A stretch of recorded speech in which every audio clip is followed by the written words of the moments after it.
Magiliw na saan ka? Bakit lumisan ka? Actually, si Lovely Emboscado nagpapa-check up dahil hindi niya daw may naririnig siyang boses. Sa wakas ay naipa-check up na rin ni PB Team Nonoy sa isang psychiatrist, ang dating sikat na singer sa GMA7 na si Ate Lovely Emboscado. Sa bawat vlog kasi na in-upload ni PB Team Nonoy tungkol kay Ate Lovely ay marami talaga ang mga nagko-comment na sana ay may pagamot din si Ate Lovely nang sa ganon ay gumaling na ito. Ngunit dahil nga kasalukuyang buntis si Ate Lovely ay sabi ni PB Team Nonoy na saka na lamang siya ipapagamot pagkatapos niyang manganak kasi nga kung ipapagamot siya ay paniguradong reresetahan siya ng gamot at alam naman natin kung gaano katapang ang gamot sa mga katulad ni Ate Lovely. And number 1 pa naman na bawal sa mga buntis ay ang pag-inom ng kung ano-anong mga gamot. Ang plano lang sana ni PB Team Nonoy na ipaprenatal si Ate Lovely kaya dinala niya ito sa Municipal Health Center doon sa kanilang lugar sa may Governor Generoso, Davao Oriental para ipaprenatal sana siya at ma-check kung okay lang ba ang bata sa kanyang tiyan. Pero talagang napakabuti ng Diyos dahil ang Diyos na mismo ang gumawa ng paraan para ma-check up si Ate Lovely sa kanyang pag-iisip dahil nung araw na pinaprenatal ni PB Team Nonoy si Ate Lovely doon sa center ay meron din palang program si Mayor Colot Hinojales tungkol sa mental health ng mga tao doon sa Governor Generoso. Kaya agad na pinakonsulta ni PB Team Nonoy si Ate Lovely sa isang psychiatrist doon. Sabi ng psychiatrist na ang findings daw niya kay Ate Lovely ay bipolar disorder o manic depression. Ito ay isang uri ng mental disorder kung saan ay mabilis nagbabago ang mood ng isang tao na mayroong disorder na ganito. Pero maayos naman daw kausap si Ate Lovely at nasasagot naman daw niya ng tama ang mga katanungan sa kanya. Although kiniklaim daw talaga ni Ate Lovely na may mga naririnig talaga siyang mga boses na maaaring naging dahilan kung bakit nga ba nagiging depressed siya dahil nga sa mga boses na ito. Kaya naresetahan siya ng gamot ng doktor para ma-relax ang pag-iisip ni Ate Lovely. Isang gamot lamang daw kasi nga buntis si Ate Lovely at bawal sa kanya ang mga matatapang na gamot, kaya pamparelax lamang na gamot ang ibinigay o nareseta ng doktor. Kaya umasa po tayo na sana ay makatulong ito ng malaki lalong-lalo na sa pag-iisip ni Ate Lovely. And sigurado naman ako na magkakaroon ng improvement o development after 1 month siguro basta masunod lamang ni Ate Lovely ang tamang oras ng pag-inom ng gamot at iwasan lamang yung mga bawal sa kanya katulad na lamang ng kape, soft drinks at iba pa. Dagdag pa ng psychiatrist na suggestion niya na ipaligid si Ate Lovely pagkatapos nitong manganak kasi nga mahirap na sa palakad-lakad niya ay mabuntis na naman siya. Kasi isa daw sa karakteristik ng isang tao na mayroong bipolar disorder ay ang pagkahilig nito sa pakikipagtalik sa opposite sex. Kaya pagkatapos daw manganak ni Ate Lovely ay ipapaligid daw ito at magpapatulong na lamang sila sa Department of Health at maging kay Mayor Colot Hinojales. At sa mga lalaking makakasalamuha ni Ate Lovely, sana ay magkaroon kayo ng konsensya at huwag sanang pagsamantalahan ang sakit ni Ate Lovely katulad ng nangyari sa kanya 2 beses na kasi nga magdadalawa na rin ang kanyang anak.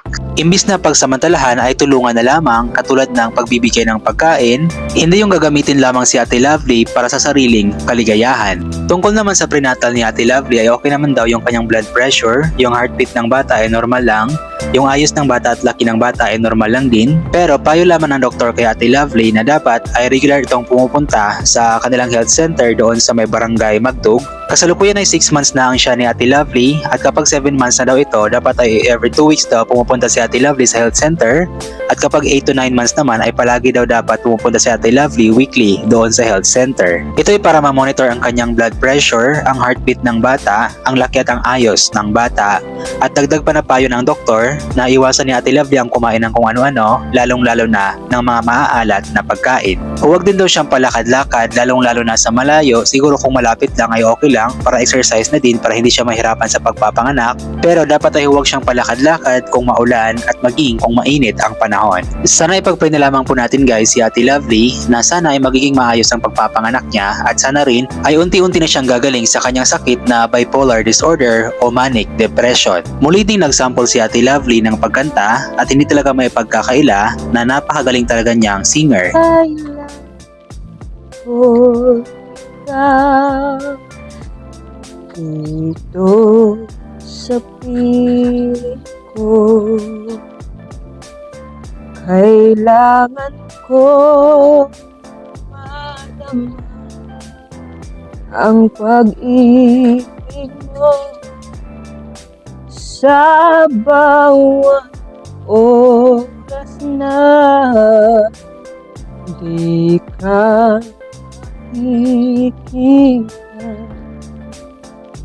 Para ba kay bigat ng nadama o giliw na saan ka? Bakit lumisan ka? Paano na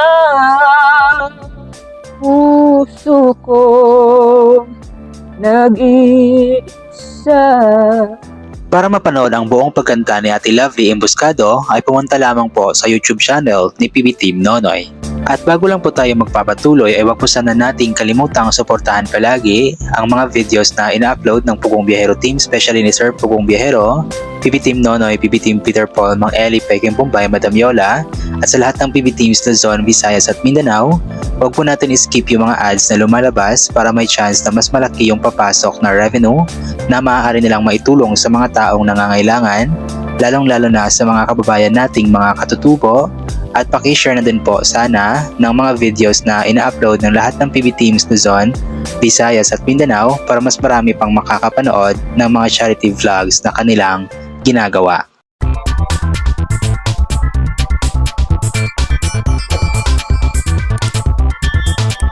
At sa ating pagpapatuloy ay magbabasa po tayo ng iilan sa mga komento ng mga taong nakapanood sa naging vlog ni PB Team Nonoy tungkol kay Lovely Emboscado.